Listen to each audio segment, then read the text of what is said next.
My third semester at BYU Idaho, it was a pretty awesome one, honestly, and I learned a lot from it. It was actually my IBC semester. So the quick story is I was really stressed of what I was going to take, and then it just kind of hit me after I took a shower. I was back at home and I was like, I could just take IBC. I could just take IBC. It's easy. I'll just do that. And I got in, and definitely was an experience that was very difficult to go through, but so happy for who I became on the other side and just the memories and the overall connections I had. But I did have some struggles from it. And so I wanted to talk about those three big struggles. They were leaning into my strengths, owning my experience, and having some time to reflect on how I was doing. As always, if the podcast is helpful for you of building your relationship with yourself and self care and possibly building a business, definitely hit that follow button. Definitely trying to help the podcast out and help you guys out. So, with that all said, we'll just jump right into it.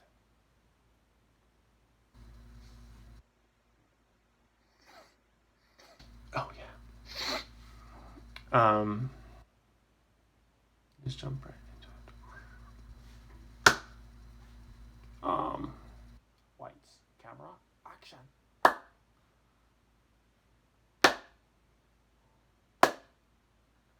Okay, that was a pretty good one. Um,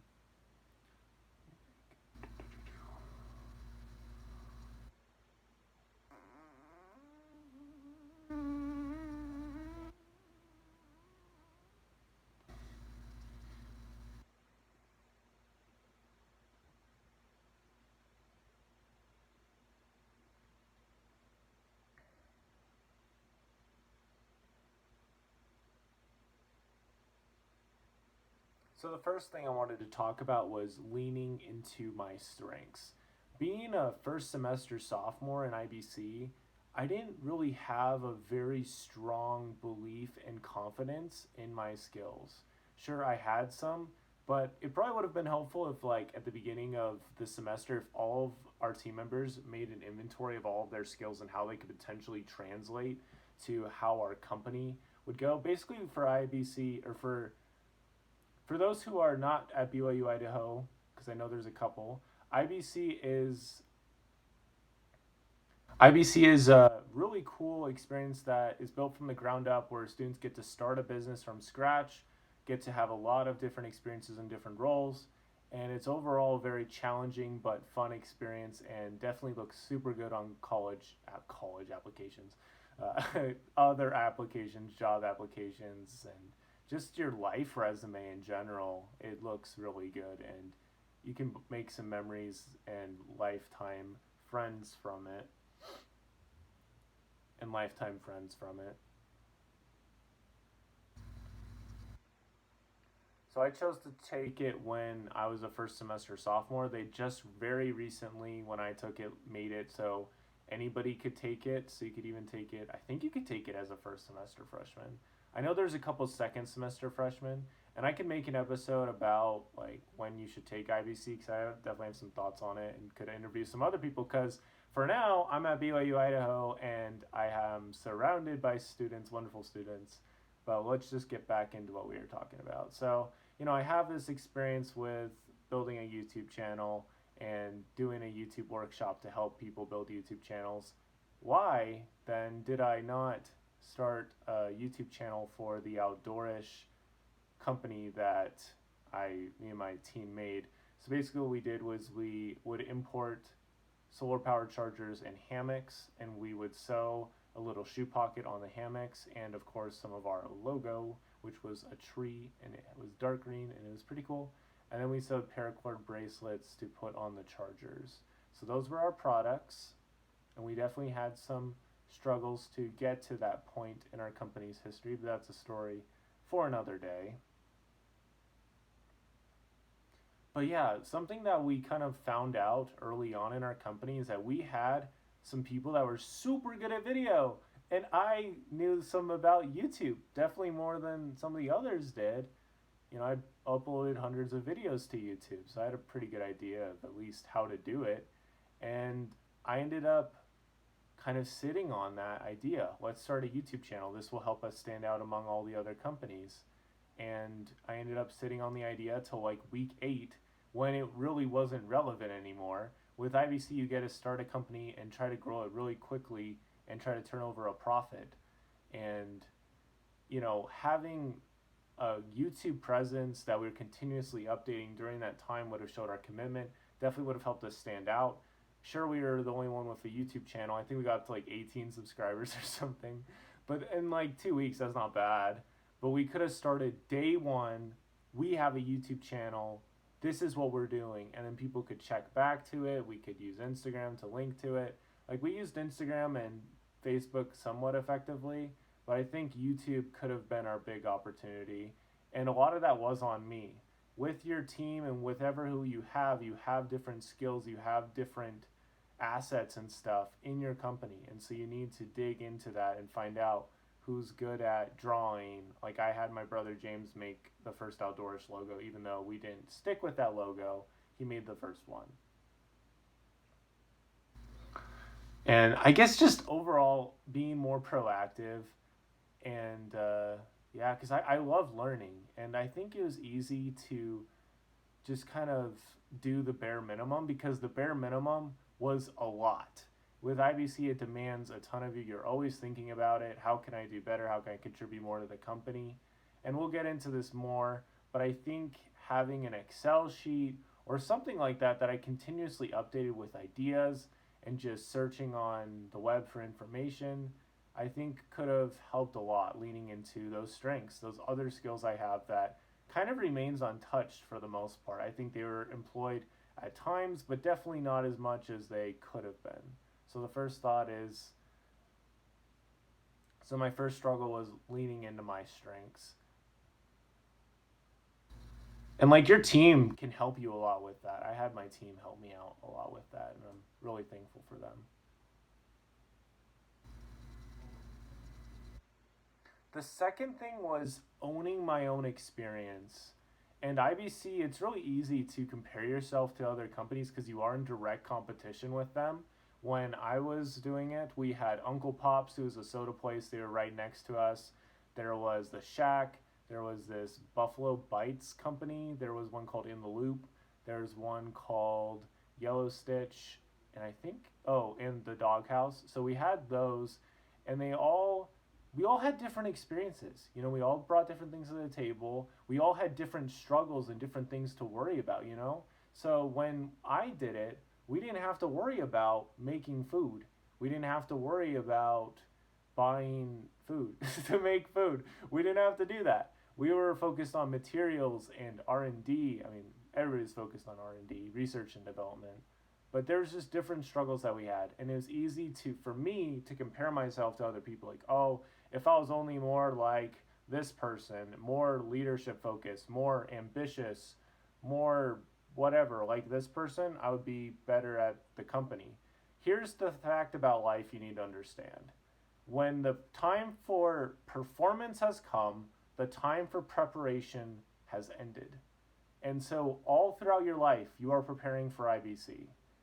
Just like how all throughout your life, you're preparing yourself for whatever you're doing right now. And however you do right now is going to prepare you for the next thing. So whether you're taking IBC now or you're taking it in the future, you are preparing for it. And something that helped me a lot was going and talking with people about their experience. And what you do with that information when you have it is you write it down and you see how you can apply it. Just because something worked super well for someone else does not necessarily mean it will work for you. You're going to have a different team. You're going to have a different sensei. You're going to have different experiences. You're going to have different conditions. I mean, we made a hammock company, but that's because it was spring semester. It wasn't a good time to make hot chocolate. It was spring. It was pretty warm most of the time. And so just keeping in mind those conditions, owning your own personal experience. And this is a big part of why I started IBC. I did IBC kind of early is because I knew from talking with people that this was something that I would be able to use to help me in other classes, and it has been very helpful with that. Knowing, hey, I've already built a business with other schoolmates, and so I can do this difficult assignment because I already did IBC. So it gives you that sense of confidence. But I think overall, just being willing to look at my own experience and really dig deep on that. We're kind of talking about this dig deep thing because I think it's really important. But writing down like how you're contributing to the company. I made an episode 15 actually, 30 tips to succeed in IBC. So definitely give that one a listen if you're in IBC.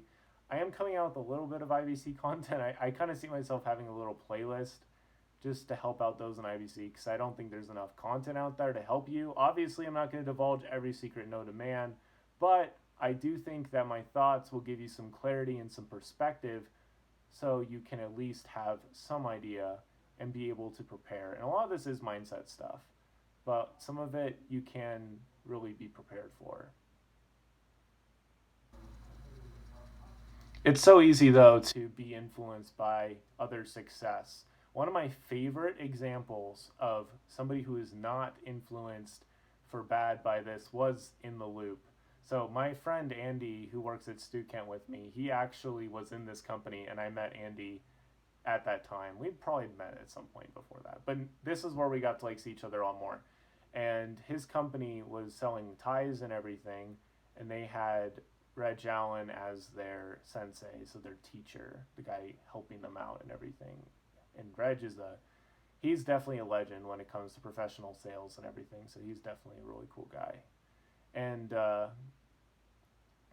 they had a plan to do a Father's Day campaign and ship ties all over the U.S. It was so ambitious, and they totally killed it. They all worked together, and they just went for it. And all of a sudden, they went from being like second to last company revenue and everything wise. Not everything's kind of mean. Just overall, like they were perceived as doing super well. They went like to like second place like nearly overnight. I think they grossed like 2,000 in revenue or something in those 2 days when they were doing that Father's Day initiative. And so if you really work together with people and you're all willing to own the experience together, then great things will happen when you do IBC. There's been a couple companies that have turned into actual businesses after IBC. And so IBC is such a special experience, and I really do hold it dearly to my heart. It helped me a lot, and I look back on the experience fondly, and I look back on it often. But being able to own your experience, I think that's just fantastic with really anything. And this is something I just try to do in my life in general, is I am not going to let how someone's poor experience I'm not going to let somebody's poor experience taint my own. I'm going to learn from what they did, and I'm going to make the most of it. I'm a creator, not a creature of my circumstances. I think that's enough about that. But yeah, owning your experience, huge. And with every single experience and every single thing that happens when people aren't buying as much, or things just aren't going quite as well, you can always create from that. And that's a habit I've really gone into since IBC, because I started the podcast that summer after IBC, so a couple months after. IBC is also when I started my Instagram, believe it or not, which now has a ton of posts on it. So I'm really thankful to IBC for that. That really was helpful. But yeah, having that creative intention to create, having that intention to create on a rough day is something that I do all the time now. And in IBC, it would have been helpful. I think I did a little bit, but definitely could have been helpful. So it's all about owning your own experience, because your experience will be different from others, and you can influence a lot how it goes. The final thing was reflection and processing. I think the podcast has helped me so much to be able to reflect and look ahead and also process my thoughts more. It also shows myself that my thoughts are worth sharing to people because I'm continuously doing it. But at the same time, yeah, in IBC, it was crazy, dude. I was taking 2 other classes at the same time. So I was taking 13 credits. I was taking Intro to Excel and then a New Testament class. Intro to Excel wasn't that bad until later in the semester when it got kind of heavy, especially with all the IBC stuff. And there'd be days, dude, where in dudettes where I would like be in the library because I have to finish up a week of intro to Excel homework in like 2 hours, which was doable on sometimes, but is sometimes is super stressful. And New Testament class was pretty awesome because I love religion classes and I just do that stuff anyway. I'm always writing about scriptures and whatever, so that was a breeze for the most part. Definitely took work, but it was mostly a benefit to my IBC experience because I was focusing on the spiritual, which for me has always helped with every other aspect of my life. But I think this could have been amazing because, for example, Sunday, now finishing up college, I'm spending a lot more time on Sunday planning ahead for next week. Like, I have this clipboard thing that I started doing like last semester, super simple. Just write down all of my assignments, do that week, and just cross them off when they're done. That's simple. And just write it down each week. And it helps me get one step ahead because try to do it a couple weeks ahead. And so I know about all these assignments and anything I can do to get a tiny bit ahead for those assignments that are far out, it's far out. It really is so nice when you can do that. And that's something I didn't really do super well in IBC. And this is something I've told to other people of how to succeed in IBC. Make sure you are looking ahead at what's coming up in the agenda and on the calendar. Because it happened more than once where I'd be hanging out with a friend and I was like, I think I have something due for IBC tonight. It's probably nothing. And so I would just hang out with the friend and I get home and I'm about to do the assignment and it's like, this assignment will probably take about 3 hours and it's 11. I'm like, I'm like so stressed. I keep blowing this sticky note away, but that's okay. Yeah, so taking some time on Sunday to really reflect just throughout the week. Like, I don't even know what I was doing on Saturdays. Usually, like, we didn't really do anything on Saturdays as a company. So what was I doing? Probably sleeping in. I don't know, man. Like, I didn't have the podcast going. I mean, like, making kind of the work hard, play hard thing, really reflecting, like, what do I want to get out of this experience? And how am I doing at getting that exact thing? Like, if my goal is to make a ton of money from, you don't get to keep any of the money. It all goes back to the school and stuff. But if you, like, if we do this, how is this going to help? Like, how am I doing with my own personal goals? I think I did okay at setting personal goals because I've always been at least okay at that. But I could have been a lot better, like taking some time to just reflect, going on a drive. And, as a team, we didn't really do a ton of bonding activities. There were some, but we could have definitely done a lot more. And that's something In the Loop was actually super good at. I think they went on a walk or a hike like every Friday morning. And it's the consistency that changes everything over time. So kind of going back to the whole Sunday thing, there's this thought, so since Sunday, there's 7 days in the week, right? So Sunday is in the exact middle.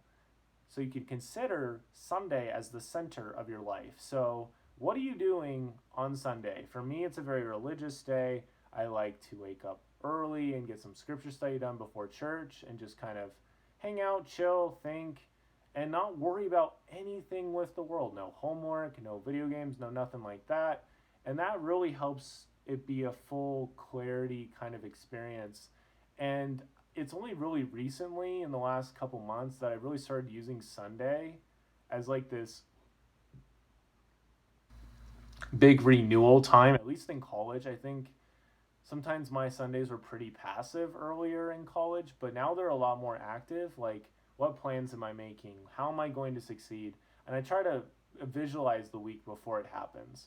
But with IBC, there's always so much going on, and you're launching new products and everything. It's super exciting. It's really hard sometimes to take a step back, and that really helps. Sometimes taking a step back is like taking 2 steps forward.